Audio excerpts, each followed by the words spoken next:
Good morning student आज की class में हम लोग डिस्कस करने जा रहे हैं इन्वर्टेबल फंक्शन क्या होता है, किस फंक्शन का हम इन्वर्स फाइंड आउट कर सकते हैं।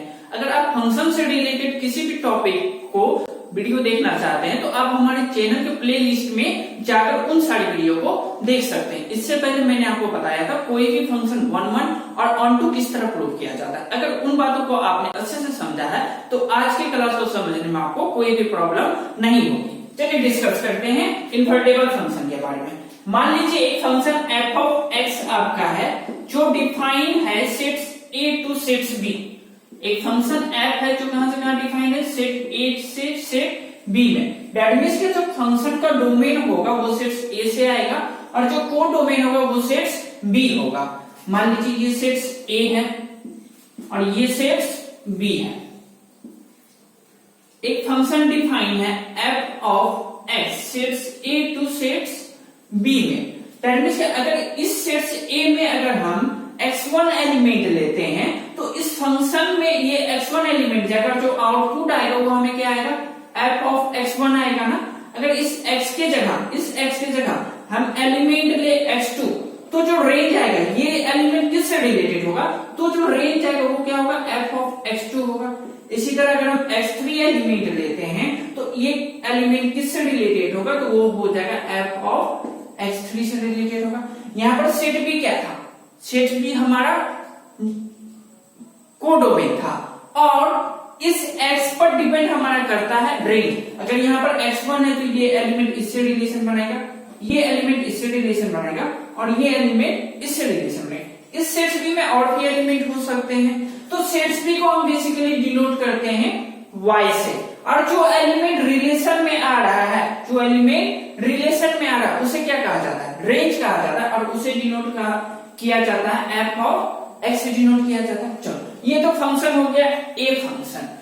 f फंक्शन हो गया ना जो कहां से कहां डिफाइन था, sets a two sets b। अब आपको कहा जाएगा एक ऐसा फंक्शन डिफाइन करिए जो sets b to sets a define हो, sets b to sets a define हो। तो ये sets b to sets a हमारा एक फंक्शन डिफाइन है और इस फंक्शन को हम नाम दे देते हैं g फंक्शन। और ये ऐसा फंक्शन हो कि अगर हम ये एलिमेंट पुट करते हैं इस फंक्शन में तो हमें आउटपुट क्या आना चाहिए, x1 आना चाहिए। क्या आना चाहिए, x1। अगर ये एलिमेंट इस फंक्शन के अंदर जाएगा तो जो आउटपुट आएगा वो क्या आना चाहिए, x2 आना चाहिए। दैट मींस कि ये हमारा x1 आएगा, ये x2 आएगा और ये x3 आएगा। ये एलिमेंट इससे रिलेटेड होगा, ये एलिमेंट इससे रिलेटेड होगा और ये एलिमेंट इससे रिलेटेड होगा।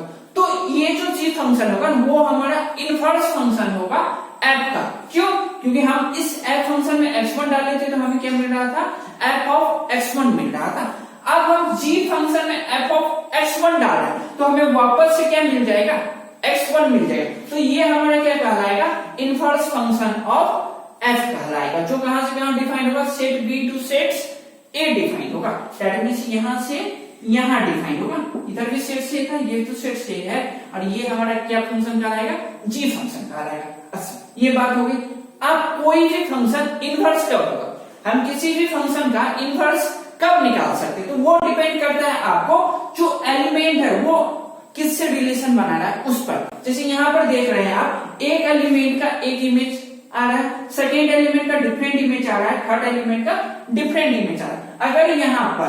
अगर यहाँ पर ये x3 क्या करता, इसका रेंज f ऑफ x2 आ जाता तो क्या हो रहा है, जो हम ये फंक्शन में g फंक्शन में x2 एलिमेंट डालेंगे, g फंक्शन में f ऑफ x2 एलिमेंट डालेंगे तो हमें आउटपुट क्या मिलेगा, दो आउटपुट मिलेगा ना, x2 और x3 मिलेगा। एक तो x2 मिलेगा और एक x3 मिलेगा ना। तो ये तो फंक्शन ही नहीं हुआ। क्यों नहीं फंक्शन हुआ, क्योंकि एक एलिमेंट का दो इमेज आ रहा तो g फंक्शन हमारा डिफाइन ही नहीं होगा। तो इनवर्स फंक्शन होने के लिए बेसिक कंडीशन क्या है, जो फंक्शन आपका मेन फंक्शन गिवन है, f फंक्शन गिवन है, वो 1 1 होना चाहिए। वो क्या होना चाहिए, 1 1 होना चाहिए। पहली बात तो ये हो गई, जो f फंक्शन होगा वो क्या होना चाहिए, 1 1 होना चाहिए। अच्छा अब दूसरी बात समझते हैं। सेकेंड हमारा क्या है, अगर ये फंक्शन हमारा a टू b डिफाइंड है f, इसमें कोई एलिमेंट y है जो किसी का क्या नहीं है, रेंज नहीं है, ये इसका प्री इमेज पढ़िए नहीं है, तो भी इस हाल में आप इनवर्स फंक्शन फाइंड आउट नहीं कर सकते। क्यों? क्योंकि इस जी फंक्शन में हमें y भी डालना होगा, अगर y डालने पर हमें कुछ ना कुछ तो आउटपुट आना चाहिए। तो ये एक ऐसा एलिमेंट हो जाएगा जो जी फंक्शन के अंदर किसी से रिलेशन ही नहीं बनाता है, तो हमारा जी फंक्शन फिर से डिफाइन नहीं होगा। दैट मींस क्या, अब हमें f फंक्शन को ऑन टू भी होना चाहिए, मतलब कोई एलिमेंट f में खाली नहीं होना चाहिए, ऐसा कोई एलिमेंट हो ही ना जिसका आपका प्री इमेज प्रेजेंट ना हो।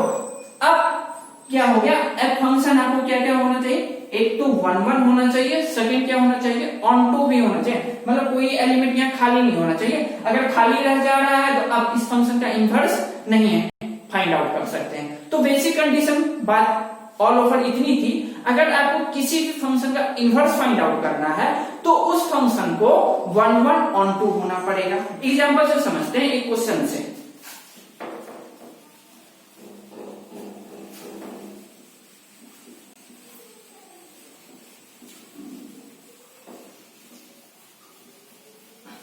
देखिए यहां पर हम दो क्वेश्चन दे चुके हैं। फर्स्ट क्वेश्चन में देख रहे हैं, लेट f एक फंक्शन है जो डिफाइंड है R टू R, मतलब क्या, जो डोमेन ऑफ फंक्शन होगा रियल नंबर होगा और जो कोडोमेन ऑफ फंक्शन होगा वो भी रियल नंबर होगा, और जो fx गिवन है आपको तो सॉर्टेड करना है, f इज इनवर्टेबल, तो आपको बताना है जो f फंक्शन है वो इनवर्टेबल है और फाइंड करना है आपको f इनवर्स। ठीक है, तो हमारे पास गिवन क्या क्या है उन बातों को पहले लिख लेते हैं सॉल्यूशन के लिए। गिवन हमारे पास है f एक फंक्शन है जो कहां से कहां डिफाइंड है, रियल टू रियल डिफाइंड है, और f ऑफ x कितना गिवन है, 3x प्लस 1 बाई में 2 लिख सकते हैं। चलो ठीक है, अब हमें क्या करना है, इस f ऑफ x फंक्शन का इनवर्स निकालना है। तो बेसिक कंडीशन हम पहले लिखेंगे, इनवर्स हम किस फंक्शन का निकाल सकते हैं, हम वैसे फंक्शन का इनवर्स निकाल सकते हैं जो 1 1 और ऑन टू है। तो यहां पर लिखेंगे फॉर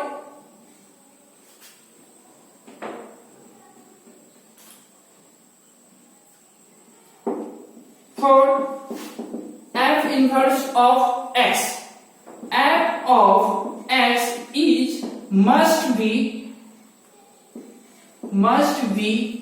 1 1 and on 2। ठीक है, हमें f इनवर्स चाहिए था ना, तो f इनवर्स के लिए क्या होना चाहिए, f ऑफ x को क्या होना चाहिए, 1 1 ऑन 2 होना चाहिए। तो पहले हम लोग प्रूव करेंगे फर्स्ट वन कि फंक्शन हमारा 1 1 है या नहीं है। फॉर 1 1 का कंडीशन क्या होता है, कोई भी फंक्शन 1 1 होगा उसका कंडीशन क्या होगा, इफ f ऑफ x1 बराबर है f ऑफ x2 के, दिस इंप्लाइज x1 बराबर क्या होना चाहिए, x2 होना चाहिए। आपका कोई भी फंक्शन इनवर्टेबल होगा कब, जब वो फंक्शन 1 1 और ऑन 2 हो, और 1 1 होने का कंडीशन क्या है, f ऑफ x1 बराबर हो f ऑफ x2 के, तो आपको x1 बराबर x2 होना चाहिए, x2 के साथ आपको कुछ भी नहीं आना चाहिए। अगर x2 के साथ कुछ एक्स्ट्रा आ जा रहा है तो हमारा फंक्शन 1 1 नहीं होगा। चलो अब हमें क्या फाइंड करना पड़ेगा, therefore f of x1 find out करना पड़ेगा। दैट मींस कि यहां x की जगह हम क्या सब्स्टिट्यूट कर रहे हैं, x1, तो हमारे पास f ऑफ x1 क्या आ जाएगा, 3 टाइम्स ऑफ x1 प्लस में 1 बाई में 2। अब हमें क्या फाइंड करना है, f of x2 find out करना है। तो x की जगह हम लोग क्या सब्स्टिट्यूट करेंगे, x2, तो फंक्शन हमारे पास क्या आ जाएगा, 3 टाइम्स ऑफ x2 प्लस में 1 अपॉन में 2। नाउ अब हम लोग क्या करेंगे, f ऑफ x1 को बराबर कर दे रहे हैं f ऑफ x2 के, this implies this is equal to this ना, तो 3 टाइम्स ऑफ x1 प्लस में 1 बाई में 2 बराबर होगा किसके, 3 times of x2 plus 1 by में 2 के बराबर होगा। तो यहां से देखिए ये 2 कैंसिल आउट होगा, ये प्लस 1 और ये प्लस 1 कैंसिल आउट हो जाएगा, और आपका ये 3 और ये 3 कैंसिल आउट हो जाएगा। दिस इंप्लाइज यहां पर हमारे पास क्या आ गया, x1 बराबर क्या आ गया, x2 आ गया, तो ये फंक्शन हमारा क्या हो गया, 1 1 हो गया। सो f ऑफ x इज 1 1। इन बातों को नोट करिए। अब हम फंक्शन को ऑन टू प्रूव करेंगे। तो for onto, second one हम प्रूव कर रहे हैं onto, for onto कोई भी फंक्शन हमारा ऑन टू कब होगा, कोई भी फंक्शन हमारा ऑन टू कब होगा, जब codomain of function, codomain of function बराबर हो जाएगा किसके, रेंज ऑफ फंक्शन के। तो कोडोमेन ऑफ फंक्शन को हम लोग किससे डिनोट करते हैं, y से डिनोट करते हैं ना। और जो रेंज आ रहा था हमारा क्या आ रहा था, f ऑफ x आ रहा था ना, जो रेंज आ रहा था वो क्या आ रहा था, f ऑफ x, मतलब ये कंडीशन होगा ना ऑन टू के लिए। चलो y इक्वल टू हमें क्या लाना है, f of x, f of x हमारे पास क्या गिवन है, ये गिवन है, तो ये हो जाएगा 3x + 1 बाय में 2। अब क्या करिए, इस इक्वेशन को x के टर्म में स्प्लिट कर दीजिए, x के टर्म में हम इसे स्प्लिट करेंगे तो यहां से ये 2y इक्वल टू हमारे पास आ जाएगा 3x प्लस में 1।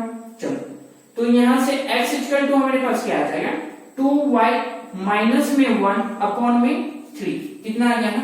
अब थोड़ा ध्यान दीजिए, यहां पर y के लिए, y का क्या, y के प्लेस पर कोई भी रियल नंबर सब्स्टिट्यूट करें, क्या x का वैल्यू रियल आ रहा है, तो कोई भी नंबर आप सब्स्टिट्यूट करेंगे तो x का वैल्यू ऑलवेज क्या आएगा, रियल आएगा। तो यहां पर लिखना पड़ेगा आपका y belongs to real number, this implies x also belongs to real number. इस बात को अगर आप लिख दिए तो ये फंक्शन हमारा क्या हो गया, ऑन टू हो गया। यहाँ पर y का किसी भी वैल्यू को हम सब्स्टिट्यूट करें, y का कोई भी वैल्यू डाल रहे हैं तो x का वैल्यू भी क्या आ रहा है, रियल नंबर ही आ रहा है। हेंस या फिर so f of x is on to.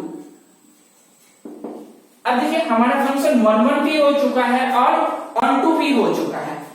Here f of x is 1 1 and on 2, so f of x is invertible।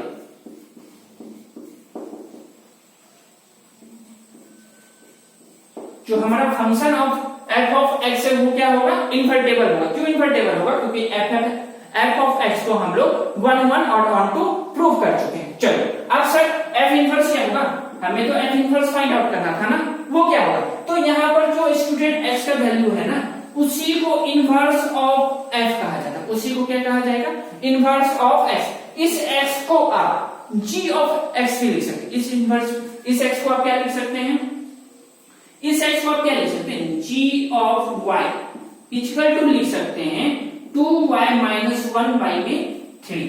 ठीक है, यहाँ पर y का टर्म था तो यहाँ पर y आ रहा है फंक्शन, अगर यहाँ पर x लेंगे तो फंक्शन में हमारा क्या आ जाएगा, x।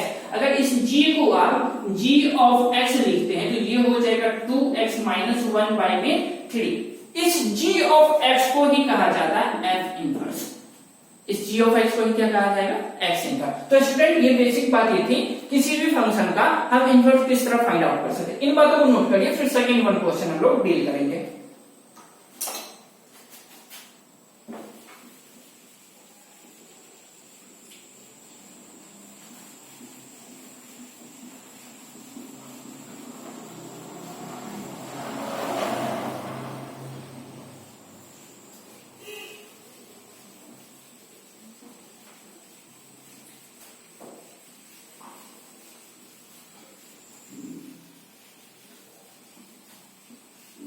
चलिए सेकेंड क्वेश्चन हमारे पास क्या है, लेट f एक फंक्शन है जो कहां से कहां डिफाइंड है, natural number to natural number defined है, be a function defined as, और f ऑफ x आपके पास गिवन है, so that f n to s जो होगा वेयर s क्या है, रेंज ऑफ फंक्शन है, is invertible, find the inverse of f and hence find f inverse of 43। चलिए बात करते हैं, जो चीज गिवन है पहले उन बातों को लिखते हैं।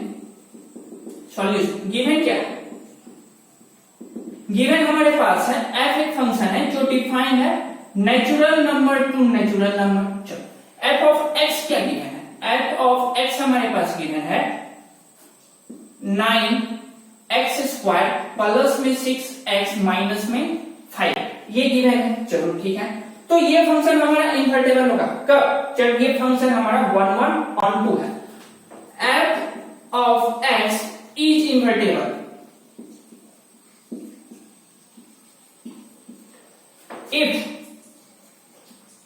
if f of x is 1 1 and on 2। जब ये फंक्शन हमारा 1 1 और on 2 दोनों होगा उस केस में हमारा एफ ऑफ एक्स क्या होगा, इनवर्टेबल होगा। तो फर्स्ट वन फाइंड आउट करेंगे फॉर 1 1 का कंडीशन क्या होगा, एफ ऑफ x1 बराबर है एफ ऑफ x2 के। दिस इंप्लाइज x1 बराबर क्या आना चाहिए, x2 आना चाहिए ना। चलो तो हमें पहले क्या फाइंड करना पड़ेगा, एफ ऑफ x1। x की जगह हम लोग क्या डाल रहे हैं, x1 डाल रहे हैं, तो फंक्शन में भी x1 आएगा।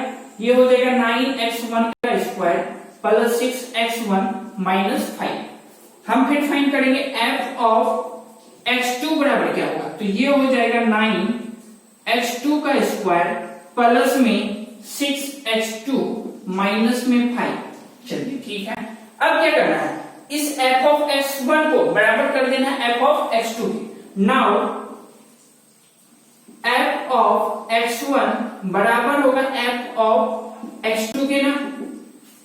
This implies this equal to this ना, 9x1 का स्क्वायर प्लस में 6x1 माइनस में 5 किसके बराबर हो जाएगा, इसके बराबर हो जाएगा 9x2 का स्क्वायर प्लस में 6x2 माइनस में 5 के बराबर। यहां से ये -5 और ये -5 कैंसिल आउट हो जाएगा, सारे टर्म को एक साइड ले आते हैं। यहाँ पर हमारे पास 9x1 का स्क्वायर है और ये इधर आएगा तो माइनस में ना 9x2 का स्क्वायर।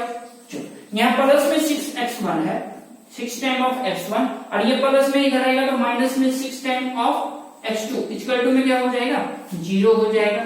इन दोनों टर्म में क्या कॉमन आ रहा है, 9 कॉमन आ रहा है, तो 9 कॉमन ले रहे हैं। यहाँ पर आपके पास x1 का स्क्वायर माइनस में x2 का स्क्वायर बचेगा प्लस इन दोनों टर्म में 6 कॉमन है तो 6 कॉमन ले रहे हैं। यहाँ पर x1 माइनस में x2 इक्वल टू क्या होगा, 0 होगा।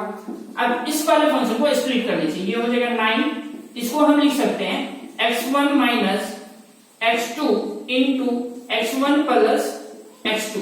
प्लस में क्या है 6 टाइम्स ऑफ x1 माइनस में x2 इक्वल टू 0। अब इस वाले टर्म में और इस वाले टर्म में क्या कॉमन आ रहा है, x1 माइनस x2, तो x1 माइनस में x2 कॉमन ले लेना है, x1 माइनस x2 कॉमन ले लेंगे। तो यहाँ पर हमारे पास क्या बचेगा, 9 टाइम्स ऑफ x1 प्लस में x2 और प्लस में यहाँ क्या बच जाएगा, 6 बच जाएगा इक्वल टू 0। अब थोड़ा ध्यान दीजिएगा, ये एक क्वांटिटी है और ये एक क्वांटिटी है। दो क्वांटिटी किसमें है, प्रोडक्ट में। तो product of two quantity equal to 0, या तो ये 0 के बराबर होगा या फिर ये वाला 0 के बराबर है। तो यहाँ पर हमारे पास दो कंडीशन आ रहा है। एक कंडीशन आ रहा है x1 minus x2 equal to 0 और एक कंडीशन क्या आ रहा है 9 टाइम्स ऑफ x1 प्लस में x2 प्लस में 6 इक्वल टू 0। तो ये वाला स्टूडेंट ट्रू नहीं होगा, नॉट पॉसिबल, नॉट पॉसिबल। क्यों पॉसिबल नहीं होगा, क्योंकि यहां पर x1 और x2 जो है वो बिलोंग्स कर रहा है कहां, नेचुरल नंबर में। कहां बिलोंग कर रहा है, natural number, sets of natural number. तो ये भी नेचुरल नंबर और ये भी नेचुरल नंबर, दो नेचुरल नंबर का सम ऑलवेज पॉजिटिव होगा और ये इंटू होगा 9 से, ये भी पॉजिटिव टर्म ये भी पॉजिटिव टर्म, तो पॉजिटिव प्लस में पॉजिटिव इक्वल टू 0 होगा क्या, नॉट पॉसिबल है। अगर यहाँ पर यह केस रियल टू रियल रहता, नेचुरल नंबर ना होकर real to real number define होता, तो ये कंडीशन हो सकता था ट्रू, हो सकता था ट्रू, लेकिन नेचुरल नंबर के लिए ये 0 नहीं होगा। तो इन दोनों कंडीशन से हमारे पास एक ही बात हो रही है, क्या यहां से x1 बराबर क्या आ जा रहा है, x2 आ जा रहा है इस वाले टर्म से, क्योंकि ये तो पॉसिबल ही नहीं है। तो फंक्शन हमारा क्या हो गया, 1 1 हो गया ना। इन बातों को नोट करें।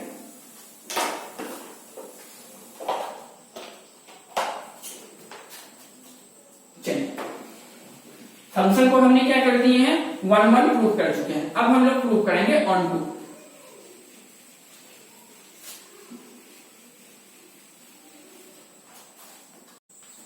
चलिए, अब हम लोग प्रूव करेंगे ये फंक्शन हमारा ऑन टू कैसे होगा। फॉर ऑन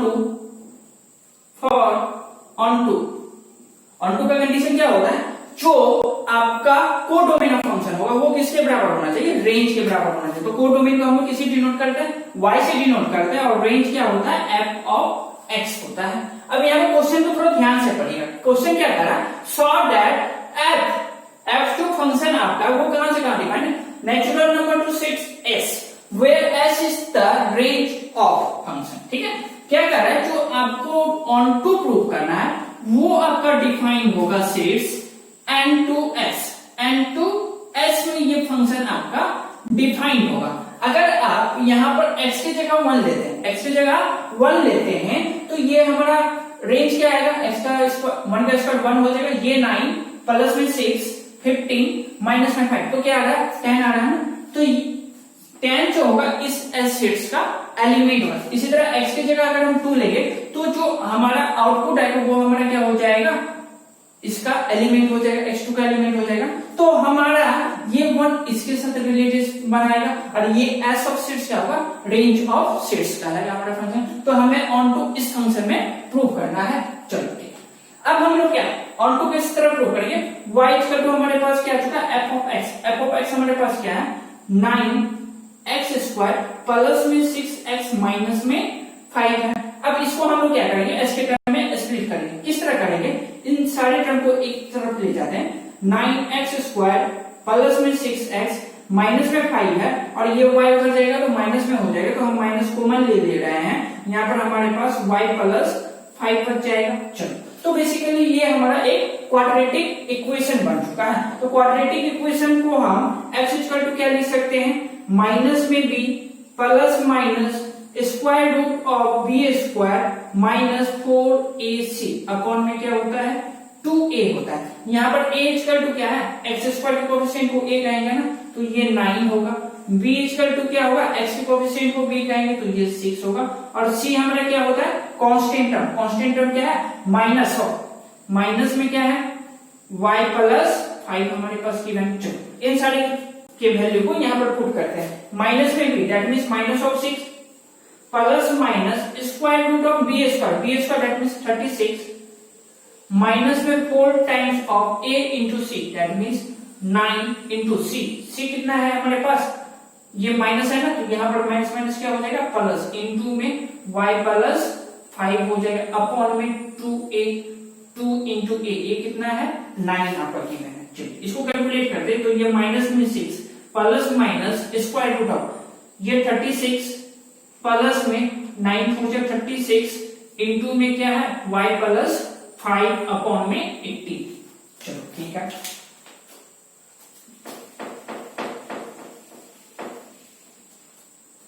चलिए यहाँ पर इसको हम थोड़ा सिंप्लीफाई करेंगे। तो यहाँ से हम 36 कॉमन ले सकते हैं और ये 36 स्क्वायर रूट के बाहर जाएंगे तो क्या हमें मिलेगा 6 मिलेगा। तो ये हमारा हो जाएगा minus of 6 plus minus 6 square root, यहाँ पर 1 बचेगा 1 प्लस y प्लस 5 अपॉन में 18 है। चलिए ठीक है, अब यहाँ से 6 कॉमन लीजिएगा और 6 से इसे कैंसिल कर लीजिएगा तो ये कैंसिल आपका हो जाएगा 3 टाइम्स, यहाँ पर क्या बचेगा माइनस में 1 plus minus root under y plus 6 बचेगा। चलो ठीक है, अब यहाँ पर ये हमारा क्या आ गया, x का वैल्यू आया है ना, x इक्वल टू ये आया है। अब यहाँ पर बात आती है, यहाँ पर प्लस ले या फिर माइनस ले, यहाँ पर आप प्लस ले या फिर माइनस ले, तो यहाँ पर x कहां से बिलोंग करना चाहिए, नेचुरल नंबर से बिलोंग करना चाहिए था ना। जो x होगा वो कहां से बिलोंग करेगा, नेचुरल नंबर से। ये हम प्रूव कर रहे हैं f equal to n to define set s में, तो x कहां से बिलोंग करना चाहिए, नेचुरल नंबर से। तो यहाँ पर हम प्लस साइन लेंगे, क्यों, क्योंकि अगर आप यहाँ पर माइनस साइन लेते हैं तो ये भी माइनस ये भी माइनस, तो होल ओवर क्या हो जाएगा, ये नेगेटिव टर्म आ जाएगा। तो x तो हमें नेगेटिव नहीं लेना था, हम क्या लेना था, x नेचुरल नंबर लेना था। तो यहाँ पर हमारा क्या आएगा, सिर्फ प्लस का साइन आएगा। तो स्टूडेंट x इक्वल टू हमारे पास ये आ चुका है, x इक्वल टू हमारे पास ये आ चुका है। अब यहाँ पर आप ये y के जगह कुछ भी सब्स्टिट्यूट करेगा तो x बिलोंग्स टू ऑलवेज क्या होगा, नेचुरल नंबर। और कुछ भी सब्स्टिट्यूट करने का मतलब क्या है, x का एलिमेंट सब्स्टिट्यूट करेगा, x में क्या आया था 10 आया था, उसी तरह x की जगह यहाँ 2 सब्स्टिट्यूट करेंगे, जो एलिमेंट आएगा वो यहाँ पर y का वैल्यू होगा ना। तो यहाँ पर एक बात लिखना पड़ेगा, क्या, y belongs to set s, y कहां से बिलोंग कर रहा है, s सेट से बिलोंग कर रहा है। दिस इंप्लाइज x बिलोंग करेगा कहां से, सेट्स ऑफ नेचुरल नंबर से। इस बात को लिख देने से आपको ये प्रूव हो जा रहा है जो फंक्शन होगा एफ ऑफ एक्स वो ऑन टू होगा। तो यहां पर लिखेंगे so F of X is onto. जो हमारा फंक्शन था एफ ऑफ एक्स वो क्या प्रूव हो गया, ऑन टू प्रूव हो गया। here f of x is 1 1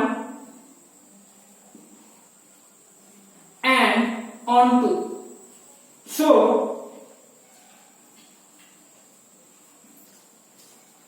f of x is invertible।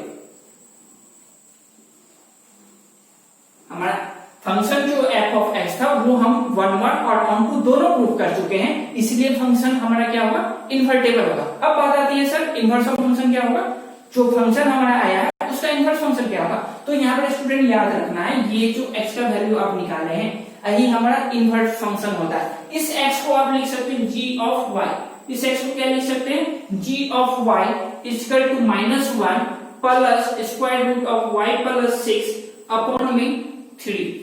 इस g ऑफ y को आप चाहे तो x के टर्म में भी लिख सकते हैं। हम क्या करेंगे y की जगह x को सब्स्टिट्यूट कर देंगे, तो ये हो जाएगा g of x equal to, ये स्क्वायर रूट हम पहले लिख दे रहे, तो यहाँ पर y था ना, y यहाँ पर था तो इससे कभी y आता था। अब हम y के प्लेस पर क्या ला दिए हैं, x ला दिए, तो यहाँ पर भी हमें x सब्स्टिट्यूट करना पड़ेगा, x प्लस 6 -1 अपॉन में 3। तो स्टूडेंट जो ये g ऑफ x आया है ना, इसी को हम f इनवर्स ऑफ x भी कहते हैं।